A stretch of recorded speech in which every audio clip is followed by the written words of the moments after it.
बहावलपुर साफ सुथरा प्रोग्राम के दावे धरे के धरे रह गए।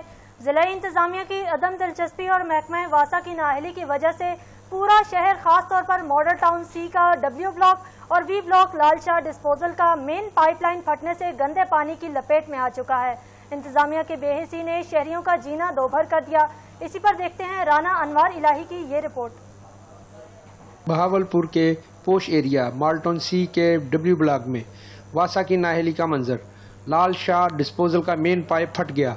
सीवरेज का गंदा पानी सड़कों पर बह रहा है। खतरा है कि गंदा पानी घरों में ना घुस जाए।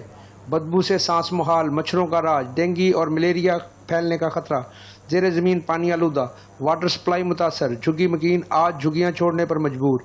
इंतजामिया खामोश। वासा की नाअहली पर इलाका के लोगों का कहना है कि का हालात इस तरह है कि हुकूमत ने लापरवाही की वजह से ऊपर का बिंद्रे का नाला बंद किया हुआ है और बिंद्रे का मेन रोड के उस पास नाला है, इस पास कुछ भी नहीं है।